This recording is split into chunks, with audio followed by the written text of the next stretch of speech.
एक कंपनी 7,000 करोड़ कमा रही है और दूसरी 10,000 करोड़ जला रही है। फिर भी दोनों के टिकट प्राइसेस बढ़ रहे हैं। So the question is, India की एयरलाइन इंडस्ट्री में असली विनर कौन है?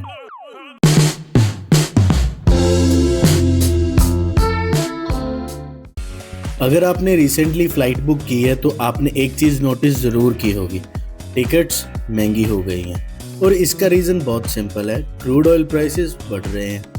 एयरलाइन के लिए फ्यूल कोई छोटा खर्चा नहीं होता, ये उनके टोटल कॉस्ट का ऑलमोस्ट 30 to 40% होता है। मतलब जैसे ही फ्यूल महंगा होता है, एयरलाइन के पास सिर्फ दो ऑप्शंस होते हैं, या तो लॉस लो या टिकट महंगा करो।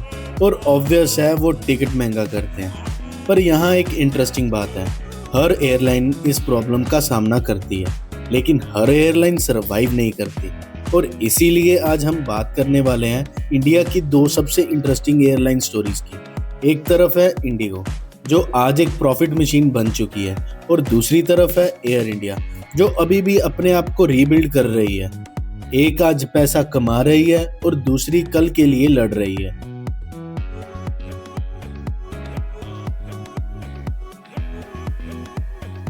अब अगर आप इन दोनों को समझना चाहते हो तो सबसे पहले ये समझना पड़ेगा कि ये दोनों गेम खेलते कैसे हैं। इंडिगो ने अपनी सारी स्ट्रेटजी बहुत सिंपल रखी है।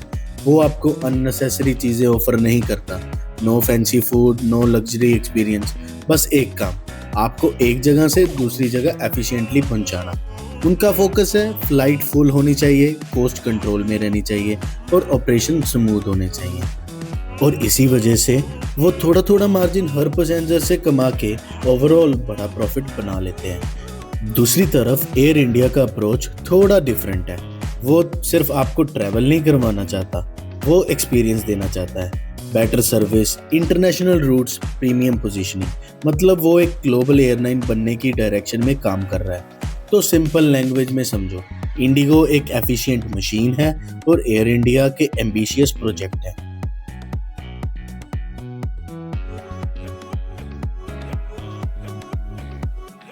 अब यहाँ तक स्टोरी इंटरेस्टिंग थी, पर असली गेम अब नंबर्स में शुरू होता है। आज के टाइम पे इंडिगो 7,000 करोड़ से ज़्यादा प्रॉफिट जनरेट कर रहा है, और सिर्फ प्रॉफिट ही नहीं, इंडिया के एयरलाइन मार्केट का 60% से ज़्यादा शेयर भी कंट्रोल करता है। मतलब अगर इंडिया में 10 लोग फ्लाइट ले रहे हैं तो उनमें से 6 लोग इंडिगो में जा रहे हैं। कंसिस्टेंसी भी है और डोमिनेंस भी। अब एयर इंडिया की बात करें तो पिक्चर थोड़ी अलग है। लॉसेस अभी हैवी रेंज में हैं, 8,000 से 10,000 करोड़ के आसपास। मार्केट शेयर भी कंपैरेटिवली कम है, और कंपनी अभी भी अपने ऑपरेशंस को स्ट्रीमलाइन कर रही है। तो एक साइड पे आपके पास एक ऐसी कंपनी है जो पैसा कमा रही है, और दूसरी साइड पे एक ऐसी कंपनी है जो फ्यूचर के लिए इन्वेस्ट कर रही है, चाहे उसके लिए आज लॉस ही क्यों ना उठाना पड़े।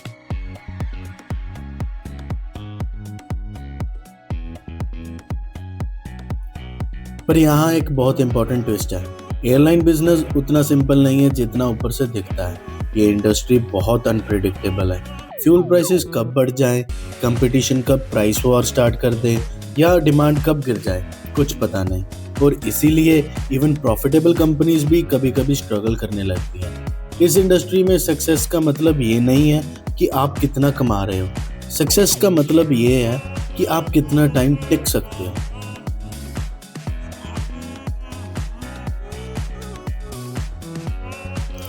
अब सबसे इंटरेस्टिंग पार्ट, फ्यूचर। आज के टाइम पे क्लियर है, Indigo winner, but what about tomorrow? Indigo अपनी पोजीशन स्ट्रॉन्ग कर रहा है, स्लोली इंटरनेशनल रूट एक्सपेंड कर रहा है, पर उसका फोकस अभी भी एफिशिएंसी पे है। एयर इंडिया टाटा ग्रुप के अंडर एक कंप्लीटली डिफरेंट गेम खेल रहा है। Massive aircraft orders, global expansion plans और एक विजन, इंडिया की ग्लोबल एयरलाइन बनना। तो शॉर्ट टर्म में विनर ऑब्वियस है, पर लॉन्ग टर्म का गेम अभी भी ओपन है।